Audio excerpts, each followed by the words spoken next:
계룡산 신원사의 묘봉입니다. 오늘 살펴볼 법문은 나무 11면 보살 마살입니다. 이 11면 보살이라는 11개의 얼굴을 얘기하기 전에 우리는 이 보살 마살에 대해서 잠깐 언급을 해보겠습니다. 왜 그 보살 마살이라는 끝끝에 마살이라는 말이 붙었을까? 마살이라고 하는 마사트바인데 그것은 큰 존재라는 것입니다. 즉 달리 말하자면 위대한 분이다. 위대하신 분이라는 뜻입니다. 무엇 때문에 관세음보살이 그와 같이 위대하신 것일까? 몸집이 한없이 크기 때문인가? 법이 크기 때문인가? 그러나 관세음보살은 몸으로 볼 수 있는 그런 몸뚱아리가 없습니다. 법이라고 하는 것은 본래 형상이 없는 것입니다. 그런데 크다고 했습니다. 왜 크다고 했을까?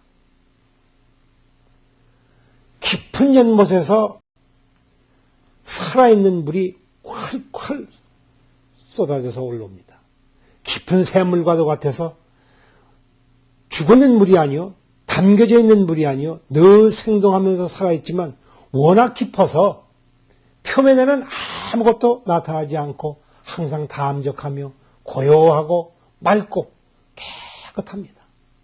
그러나 늘 솟치면서 솟아오릅니다.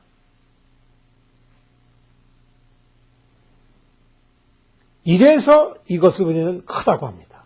또 고요해서 여기에는 어떤 가지가지의 변화가 있더라도 한 번도 움직이는 법이 없습니다. 본래 불법이라고 하는 것이 이와 같이 어마어마한 까닭에 허리부덩이라 털끝만큼도 움직이는 법이 없다. 털끝만큼도 움직이는 법이 없는데 이 시방세계가 태어났습니다. 한 발자국도 움직인 적이 없으며 문 밖을 나서본 적도 없으며 뒷걸음질 친 적도 없으며 옆으로 뻗어나간 적도 없는데 이 시방세계는 빈틈없이 꽉 들어차져 있습니다. 이 꽉 들어차져 있는 세계는 무엇으로 도대체 만들어져 있는가? 들여다보면 하나도 없는 것 같은데, 그래서 담적하다고 했는데 어떻게 된 일인지 실제로 우리가 육안을 통해서, 육감을 통해서, 이 오온을 통해서 내다보면 이 세상에는 한 장소도 빈 곳이 없습니다. 눈으로 보이지 않는 것조차 가지가지 미물로 꽉 차 있습니다. 이 시방세계는 존재의 틈바구니가 없습니다.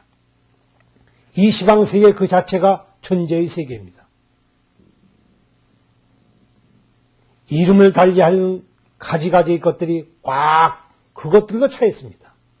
그래서 이 시방세계는 우리가 오방내외 안위제신진언을 살필 때에 있었던 것과 마찬가지로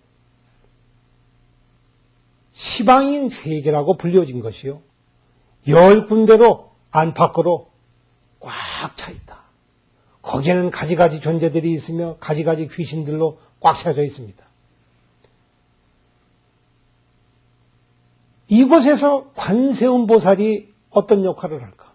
시방세계의 모든 가지가지의 존재들로 꽉 차 있는 그 자리에 관세음보살이 또한 안 계신 것이 없기 때문에 이래서 신면 관세음보살이 되고, 거기에 자기 자신의 체성, 이렇게 얘기를 해보는 것이지만은 우리가 나라고 부르는 것, 자성이라고 부르는 것, 모양도 없지만 항상 규칙이 되어서 움직이는 것. 그래서 옛날에 법문 가운데도 그런 말이 있습니다. 저 남해에는 11개의 면이 있는데 11개의 면 가운데에서 어느 것이 정면이냐, 어느 것이 바른 얼굴이며 어느 것이 맨 앞에 나타내어도 좋은 얼굴이냐. 우리가 관세음보살은 그저 통틀어서 이렇게 나타나기도 하고 저렇게 나타나기도 하고 32응신을 나타내기도 하고 가지가지로 변화하고 정확하게 얘기를 하면 가지가지라는 말도 분명치 않습니다. 부처님 법문에서는 이것을 우리는 84,000 번뇌에 비추어서 84,000 응신이라고 해야 할 것입니다. 84,000 불보살이 이 세상에 정확하게 있는 까닭은 바로 84,000 번뇌가 정확하게 이 세계에 있기 때문입니다. 84,000 존재의 모습이 있기 때문에 84,000 불보살의 이름이 있습니다. 이것을 나누어서 11개의 면으로 나눕니다. 시방세계에 두루두루 하기 때문에 그렇습니다. 그리고 시방세계를 아무리 들어가 보아도 어느 곳에도 관세음보살은 찾아볼 수가 없지만 그 어느 곳에도 계시지 않은 곳이 없기 때문에 이 있고 없는 것도 또한 초절하여 뛰어났기 때문에 그래서 우리가 관세음보살이라고 11면 보살이라고 부른 것이 아닌가.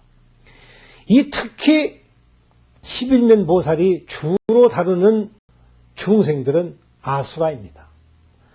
아수라라고 하는 것은 아주 천한 심승과 같은 것들입니다. 이 11면 관세음보살은 왜 11개의 얼굴을 달고 다니면서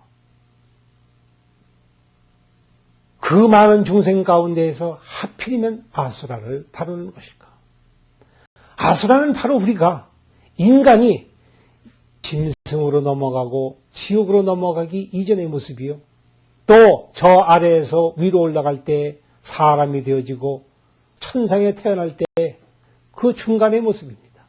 이러지도 못하고 저러지도 못하고 항상 중생 가운데에서 가장 핵심적인 자리에 가장 못난 자리에 앉아있는 것이 아수라입니다. 11면 보살은 바로 그러한 모든 중생들의 가지가지 모습, 심경으로 비추어 볼 때에는 희노애락을 그 가운데에 가지고 있습니다.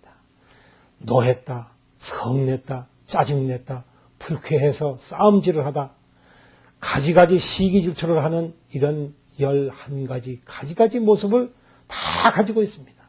그 가지고 있는 그것이 위로 상승하는 길을 만나서 한 번 뒤집어지면 바로 11면 관세음보살이 되기 때문입니다.